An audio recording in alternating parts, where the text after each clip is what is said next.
ব্যাংকের double benefit scheme নাকি সরকারি সঞ্চয়পত্র, কোথায় টাকা রাখলে আপনি বেশি লাভ পাবেন, আপনার কোনটা করা উচিত? অধিকাংশ মানুষ আসলে কনফিউশনে থাকে যে তার বিনিয়োগটা কোথায় করবেন। বিনিয়োগ করলে আপনি বেশি পরিমাণে লাভ পাবেন এবং আপনার টাকা সেফ থাকবে। তো এই ভিডিওতে আমরা আইডেন্টিফাই করার চেষ্টা করব যে তার আসলে কোথায় ইনভেস্টটা করা উচিত। প্রথমে আসি ব্যাংকের ডাবল বেনিফিট স্কিম।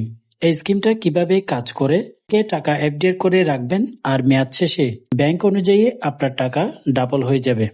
এরপর হচ্ছে সরকারি সঞ্চয়পত্র। সঞ্চয়পত্রের ধরন অনুযায়ী মাসে মাসে 3 মাস পর পর অথবা শেষে আপনি লাভ পাবেন। এর মধ্যে পার্থক্য হচ্ছে ডাবল বেনিফিট স্কিম হচ্ছে এফডিআর এর মতো, অর্থাৎ আপনি টাকা রাখবেন, ব্যাংক অনুযায়ী নির্দিষ্ট সময় পর আপনার টাকা দ্বিগুণ হয়ে যাবে। আর সঞ্চয়পত্র হচ্ছে কোন সঞ্চয়পত্র করেছেন সেটার উপর ডিপেন্ড করে। আপনি সেটা মাসে মাসে লাভ পেতে পারেন, 3 মাসও পেতে পারেন অথবা মেয়াদ শেষে একবারও লাভ পেতে পারেন। দেশের অনেকগুলো ব্যাংকে ডাবল বেনিফিট স্কিম রয়েছে, যেখানে ব্যাংক ভেদে সর্বনিম্ন 5 বছর থেকে শুরু করে সর্বোচ্চ 9 বছরের মধ্যে আপনার টাকা দ্বিগুণ প্রদান করবে। এখানে আপনারা লিস্টটা দেখতে পাচ্ছেন। আমি যতগুলো ব্যাংকের আইডেন্টিফাই করতে পেরেছি, অর্থাৎ যে ব্যাংকগুলোতে এই ডাবল বেনিফিট স্কিম রয়েছে সবগুলো ব্যাংকের লিস্ট আপনি এখানে দেখতে পাচ্ছেন। এর বাইরে আরো কিছু ব্যাংক রয়েছে। ব্যাংকে করতে চাচ্ছেন এবং সেটাতে আপনি কতদিনে আপনার টাকা ডাবল হবে সেটাতে তা বিস্তারিত আলোচনা করা হয়েছে।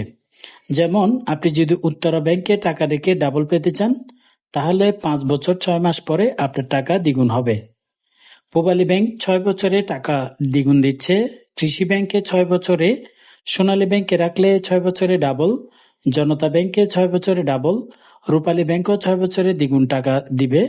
বাংলাদেশ ডেভেলপমেন্ট ব্যাংক লিমিটেড 6 বছরে, বাংলাদেশ হাউস বিল্ডিং ফাইন্যান্স কর্পোরেশনও আপনি 6 বছরে টাকা দ্বিগুণ পাবেন। এছাড়াও আইডিয়াল ব্যাংক নামে যেটি রয়েছে আপনি 7 বছরে টাকা দ্বিগুণ পাবেন। কমিউনিটি ব্যাংক বাংলাদেশ নামে যে ব্যাংকটি রয়েছে সেখানে 7 বছরে টাকা ডাবল হবে। ওয়ান ব্যাংকে 7 বছরে ডাবল, মধুমতি ব্যাংক দিচ্ছে 7 বছরে টাকা দ্বিগুণ, গ্লোবাল ইসলামী ব্যাংকে 7 বছরে, ফার্স্ট সিকিউরিটি ইসলামী ব্যাংকে 7 বছর, ইসলামী ব্যাংক বাংলাদেশ পিএলসি যদিও এটি পুরনো তবে বর্তমানে এটি চালু নেই, এক্সিম ব্যাংকে 7 বছরে, প্রাইম ইসলামী ব্যাংক 7 বছর, মার্কেন্টাইল ব্যাংকও 7 বছরে টাকা দ্বিগুণ দিবে। তবে এখানে অনেকগুলো ব্যাংক যেমন গ্লোবাল, ফার্স্ট সিকিউরিটি সম্মিলিত ইসলামী ব্যাংকের সাথে অ্যাড করা হয়েছে, তাই ডাবল বেনিফিট স্কিম আপাতত বন্ধ রয়েছে। সো আমরা এভারেজ একটা সময় ধরে নিচ্ছি যে আপনারা 6 থেকে 7 বছরের মধ্যেই আপনার যে টাকাটি এফডিআর করবেন সেটা ডাবল হবে। সরকারি সঞ্চয়পত্র। বাংলাদেশে এই মুহূর্তে 4 ধরনের সঞ্চয়পত্র পাওয়া যায়। আমাদের সঞ্চয়পত্র যেটার মেয়াদকাল হচ্ছে 5 বছর, লাভ পাবেন মেয়াদকাল শেষে একবারে। এরপর হলো পরিবার সঞ্চয়পত্র, মেয়াদ হবে 5 বছর, লাভ পাবেন প্রতি মাসে মাসে। পেনশনার সঞ্চয়পত্র, মেয়াদকাল হবে 5 বছর, লাভ পাবেন প্রতি মাসে। 3 মাস অন্তর মুনাফা ভিত্তিক সঞ্চয়পত্র, মেয়াদ হবে 3 বছর, লাভ পাবেন প্রতি 3 মাস পর পর। এবার আসি ক্যালকুলেশনে। এখন আমরা ক্যালকুলেশন করব যে ডাবল বেনিফিট স্কিমে এবং সঞ্চয়পত্রে যদি 5 লক্ষ কিংবা 10 লক্ষ টাকা বিনিয়োগ করলে আপনি কত টাকা লাভ পাবেন। আমি আসি ডাবল বেনিফিট স্কিমে।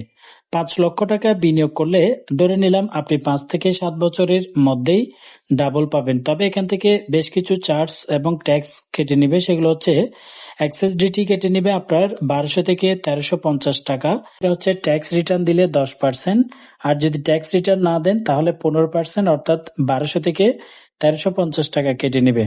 সোর্স ট্যাক্স হিসেবে ইন্টারেস্টের উপরে 500 টাকা কাটবে, আর 15% টিন না দিলে 75,000 টাকা। এটা হচ্ছে মেয়াদকাল শেষে। মোট আনুমানিক খরচ হতে পারে আপনার 51,200 টাকা যদি টিন দিলে, আর টিন না দিলে খরচ হতে পারে 76,350 টাকা, অর্থাৎ এটা ট্যাক্স ডাবল করলে। আনুমানিক আপনি ইন্টারেস্ট খরচ বাদ দিয়ে ডাবল বেনিফিট স্কিম করলে 4,48,800 টাকা লাভ পাবেন যদি আপনি টিন দিতে পারেন। আর যদি আপনি টিন সার্টিফিকেট বা রিটার্ন স্লিপ দিতে না পারেন তাহলে সর্বমোট 4,23,650 টাকা। এটা হচ্ছে লাভের টাকা বললাম। আসল টাকা আপনার মূল যে টাকা 5 লক্ষ টাকা সেটা তো সাথে পাবেনই, এটা আপনি ডাবল করলে এই টাকাটা পাবেন সোর্স ট্যাক্স এবং আনুষঙ্গিক যে ট্যাক্সগুলো রয়েছে সেগুলো কাটার পরে। 10 লক্ষ টাকা বিনিয়োগ করলে ডাবল স্কিমে কি পরিমাণ লাভ পাবেন। এক্সেস ডিটি চার্জ হিসেবে আপনার যদি টিন থাকে তাহলে 4,000 থেকে 5,000 টাকার মতো কেটে নিবে, আর টিন না দিলেও সেম 4 থেকে 5,000 টাকা কাটবে। সোর্স ট্যাক্স অর্থাৎ ইন্টারেস্টের উপরে আপনার প্রায় ডাবল মেয়াদকাল শেষে 1 লক্ষ টাকা কেটে নিবে। যদি রিটার্ন এবং টিন দেন তাহলে টিন এবং রিটার্ন দিতে না পারলে 1,15,000 টাকা কেটে নেবে।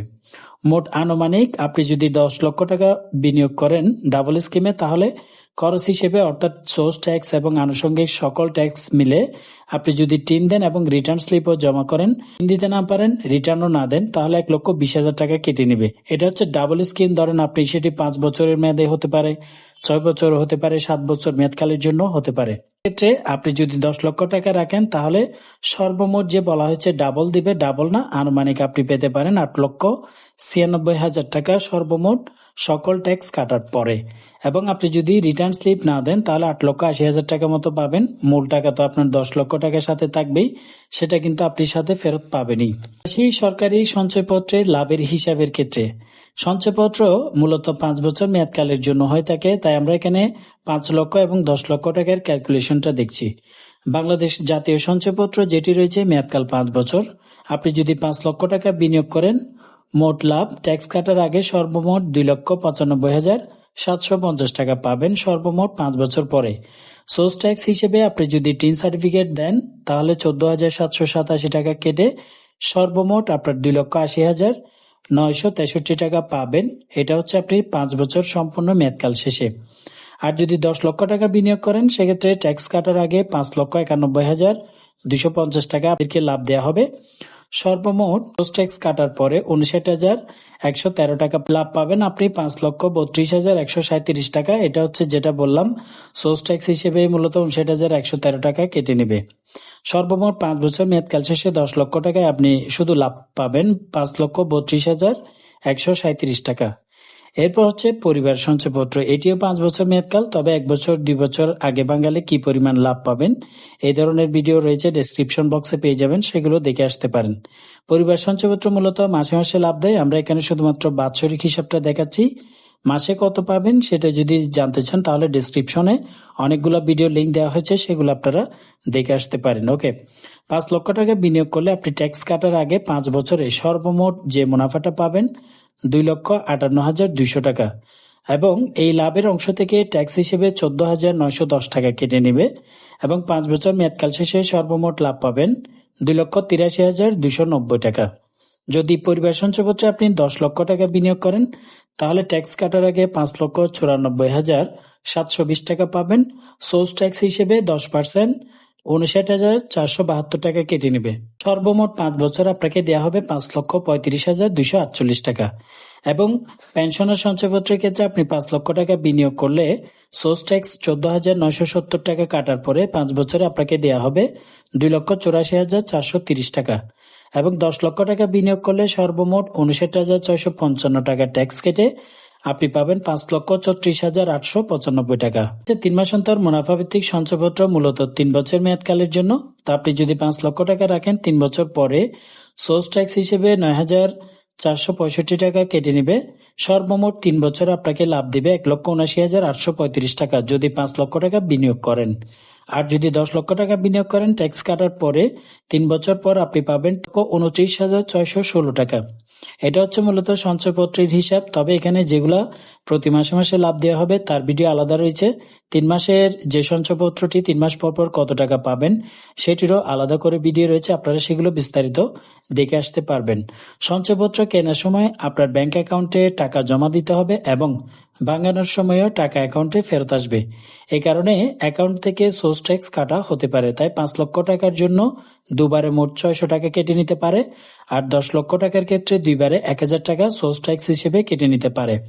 আর যদি সঞ্চয়পত্র না ভাঙান শুধু রিনিউ করতে থাকেন তাহলে একবারেই কাটা হবে, অর্থাৎ ডিপোজিটের সময় হলে ট্যাক্সটা কেটে নেবে। সুতরাং সিচুয়েশন বুঝে আপনি চাইলে যে কোনো ব্যাংকের ডাবল স্কিমে বিনিয়োগ করতে পারেন অথবা সঞ্চয়পত্র বেছে নিতে পারেন। এটির মাধ্যমে আপনার কোনটি সবচেয়ে জনপ্রিয় বা কোথায় বিনিয়োগ করতে চান অবশ্যই কমেন্ট বক্সে জানাবেন। এরকম ব্যাংকিং রিলেটেড ভিডিও পেতে আমাদের চ্যানেলটি সাবস্ক্রাইব করুন। যদি কোনো প্রশ্ন থাকে বা কোনো বিষয়ে জানার থাকে তাহলে সেটি অবশ্যই কমেন্ট বক্সে জানাবেন।